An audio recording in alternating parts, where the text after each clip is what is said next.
အားလုံးပဲမင်္ဂလာပါဗျဒီနေ့က2026ဩဂုတ်လ4ရက်နေ့ဖြစ်ပါတယ်နော်ကိုကျော်ကြီးဖျားမရှိကိုဆိုတက်တဲ့ဒီစကားပြောမှာပါဗျာနော်ကိုကျော်ကြီးကိုဟာလားမြတ်စွာဘုရားမှာတက်ကာယမရှိဘူးဥပါဒဏ်နဲ့ခန္ဓာမရှိဘူးလို့ပြောတာကိုဟီဟာဟာတွေလှောင်ပြောင်ပြီးတော့အာရမဝါဒဆိုပြောနေတဲ့အကောင်ဘုံမတွေရှိတယ်သူ့နဲ့သူ့နောက်လိုက်တွေရှိတယ်နော်ဒီဥပါဒဏ်နဲ့ခန္ဓာနဲ့ပတ်သက်ပြီးကိုကျော်ကြီးကပါဠိတော်မြန်မာပြန်ထဲမှာမရှိတာကိုပြောခဲ့ရင်ကိုကျော်ကြီးအာရမဝါဒရှိတာကိုရှိတဲ့အတိုင်းပြောခဲ့ရင်ဝစီတစ္ဆာမှန်တဲ့မြတ်စွာဘုရားရဲ့တရားကိုမြတ်စွာဘုရားတရားအတိုင်းပြန်လဲမျှဝေတဲ့လူသူတော်ကောင်းဟုတ်ပြီနော်ဘသူကလူယုံမှလဲဘသူကသူတော်ကောင်းလဲဘသူကဓမ္မလဲအဓမ္မလဲကွဲပြားမြင်အောင်ကိုကျော်ကြီးကမြန်မာပါဠိတော်မြန်မာပြန်ကြီးကိုတဲ့ကြီးဖတ်ပြမယ်ဟုတ်ပြီနော်မြတ်စွာဘုရားမှာတက္ကာယရှိသလားမရှိဘူးလားဆိုတာထင်ထင်ရှားရှားသိအောင်ကိုကျော်ကြီးကပြောပြအဲ့တော့တုတ်တန်နာမည်တန်ယုတ်တနိကေခန္ဓာဝက်ကတန်ယုတ်စော်ဝဲနဲ့ဆိုရင်စာမျက်နှာ25မှာရှိပါလိမ့်မယ်ဝိနာမည်ကဘာရဝိတုတ်နာမည်ကဘာရတုတ်ပထမဆုံးတုတ်စာပိုက်ရည်အနေနဲ့စာမျက်နှာစာပိုက်ရည်အနေနဲ့22မှာရှိပါတယ်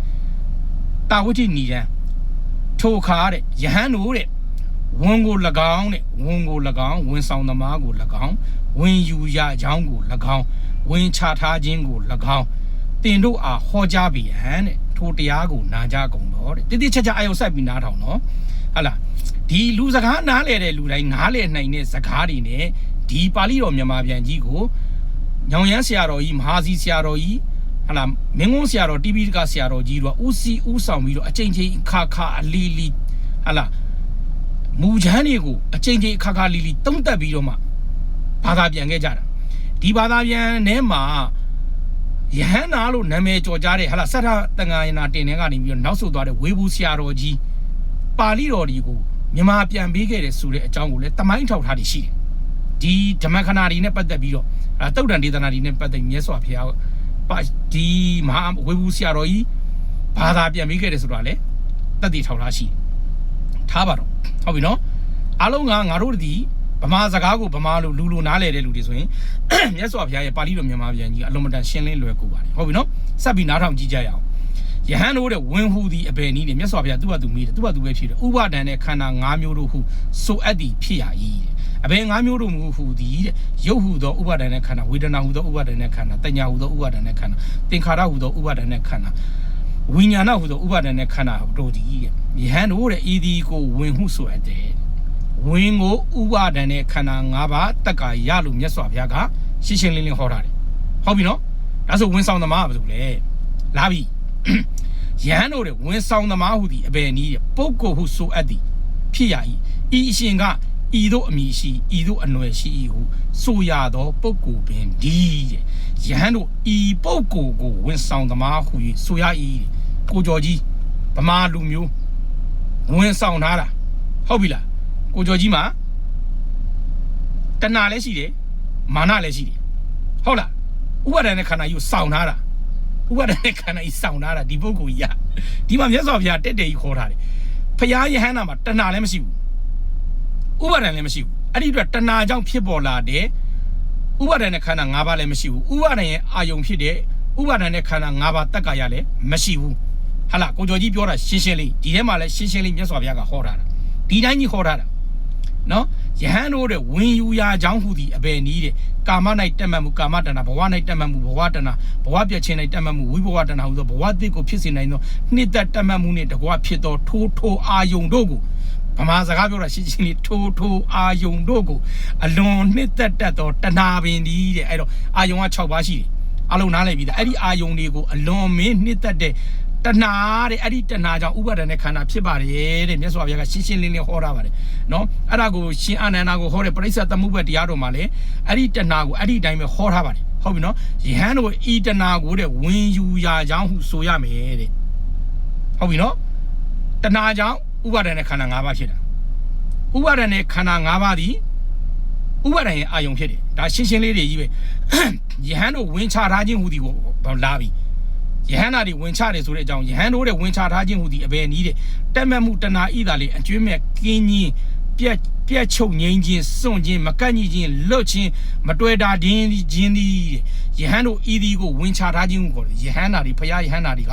ဝင်ကိုချထားပြီးသွားပြီလို့အချိန်မောင်းများစွာပါဠိတော်မှာဟောထားတာလည်းရှိတယ်ဟုတ်တယ်နော်ဖရာယဟန်နာမှာဝင်မရှိပါဘူးလို့ပြောထားတဲ့ရသားနဲ့ဖရာယဟန်နာမှာတက်ကာယရှိပါတယ်ဥပါဒ်ရှိတယ်ဆိုတာတော့မင်းတို့ကိစ္စငါနဲ့မဆိုင်ဘူးပါဠိတော်အရှိတိုင်းကိုကိုကျော်ကြီးကပြောပြတာဟုတ်ပြီလားမကျေနပ်ရင်ပါဠိတော်နဲ့ရန်သွားဖြစ်ပါဠိတော်မြန်မာပြန်ကြီးနဲ့ရန်သွားဖြစ်ကိုကျော်ကြီးကိုအာရမလို့ပြောနေတာမဟုတ်မင်းတို့အာရမပြောနေတာကပါဠိတော်မြန်မာပြန်ကြီးကိုအာရမလို့ပြောထားပါဠိတော်မြန်မာပြန်ကြီးကတဲ့ကြီးခေါ်ထားတာမြတ်စွာဘုရားသည်တဲ့ဤဂါထာကိုမိန့်တော်မူပြီးနောက်တဲ့တပါးသောဤဂါထာကိုလည်းဆက်ပြီးတော့မိန့်တော်မူတဲ့ခန္ဓာ၅မျိုးတို့သည်စင်စစ်ဝင်တို့ဒီတဲ့ပုဂ္ဂိုလ်ကဝင်ဆောင်သမားဒီတဲ့ချင်းရှင်းလေးပုဂ္ဂိုလ်ကဝင်ဆောင်သမားတဲ့မြတ်စွာဘုရားကပြောထားတာအဲ့တော့ခန္ဓာ၅မျိုးကစင်စစ်ဝင်တို့ဒီခန္ဓာကြီးကဝင်လို့ပဲဟိုဥပါဒဏ်နဲ့ခန္ဓာလို့ပဲမြတ်စွာဘုရားဟောထားတယ်လို့မငင်းနဲ့ထပ်လာမယ်နောက်တော့တုတ်လန်ထပ်ပြမယ်ဟုတ်ပြီနော်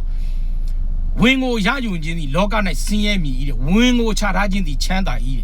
လေးသောဝင်ကိုချထားပြီးလင်တပါးသောဝင်ကိုမယူ၍အရင်းမြင့်တဲ့တကွာတဏှာကိုနှုတ်ပယ်ပြီးလင်စာလမှုတဏှာကင်းသည်ဖြစ်အင်းငင်းရ၏ဝင်ကိုချထားတာလို့ပြောတာနော်ဝင်ကိုထပ်မယူတာလို့ဒီထဲမှာစာမရေးတာဘူး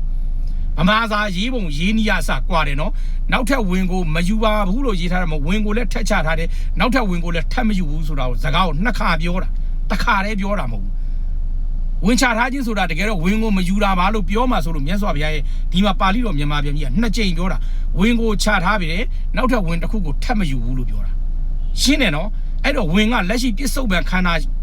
ဝင်ဆောင်သမားဘဝမှာလည်းအဲ့ဒီဝင်ကိုချလိုက်တဲ့ဖြစ်ခြင်းကြောင့်အဲ့ဒီဝင်ဆိုတဲ့ဥပါဒဏ်နဲ့ခန္ဓာ၅ပါးကရှိကိုမရှိတော့တက္ကာယကရှိကိုမရှိတော့ဘူးအဲ့တော့ဖရာယဟန္တာဒီမှာတက္ကာယလည်းမရှိဘူးဥပါဒဏ်နဲ့ခန္ဓာ၅ပါးလည်းမရှိဘူးမကျေနဲ့ပါဠိတော်နဲ့ရံဖြစ်ပါဠိတော်အဲ့လိုတဲ့ကြီးထားတာထပ်ပြောပြမယ်ဒီခန္ဓာ၅ပါးကိုခန္ဓာ၅ပါးကဥပါဒဏ်နဲ့ခန္ဓာလေးဒီခန္ဓာ၅ပါးကြီးကိုခေါ်တာလို့ရေးထားတာမဟုတ်ဘူးလားလို့မေးလို့ရှိရင်ခန္ဓာ၅ပါးမရှိတဲ့အကြောင်းကိုပြောပြမယ်အဲ့ဒါဝိသတုတ်မှာရှိတယ်ဟုတ်ပြီနော်ဝိသတုတ်မှာဘာရေးထားလဲဆိုတော့အကျဉ်တညာဖြစ်နဲ့တတ္တဝါဟူ၏ပြညတ်တော်ပြညတ်ရာထိုးတညာသည်မြတ်စွာဘုရားပယ်ပြီးဖြစ်ထားတော့ဒီနေရာမှာတတ္တဝါဆိုတဲ့စကားလုံးဒီဒါပါဠိတော်မြန်မာပြန်တဲ့ပုံကိုယ်တွေကပြန်ထားတာတကယ်တမ်းမူရင်းပါဠိတော်တွေမှာရှိတာတတ္တဝါမဟုတ်တထာဂတအကျဉ်တညာဖြင့်တထာဂတဟူ၏ပြညတ်တော်ပြညတ်ရာ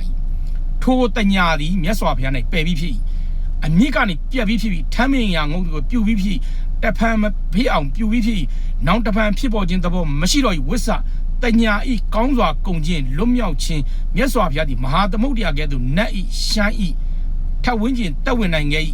ပဋိစ္စရိအပြင်ဖြစ်သည်လည်းမဟုတ်မဖြစ်သည်လည်းမဟုတ်အဲ့ဒီမှာမြတ်စွာဘုရားဟောတာတညာတစ်ခုတည်းတည်းမဟုတ်နော်တောက်လျှောက်သင်္ခါရဝိညာဉ်ဟာလားဒါကြားဖြတ်ပြီးတော့တညာကိုပြောပြလိုက်တာအဲ့ဒီခန္ဓာ၅ပါးမြတ်စွာဘုရားမှာမရှိဘူးထမ်းမရငုတ်ကဲ့သို့ပြုပြီးွားပြီဆိုတာလဲတက်တက်ကြီးခေါ်ထားတယ်အဲ့တော့မြတ်စွာဘုရားကိုကောင်ကြီးရှိနေတာကိုမြတ်စွာဘုရားကခန္ဓာ၅ပါးငါမှမရှိတော့ပါဘူးထမ်းမရငုတ်တဲ့ဆိုလို့ပြုပြီးွားပြီနောက်တစ်ဖန်မဖြစ်အောင်လဲအချိန်မောင်းများစွာစကားလုံးတွေကို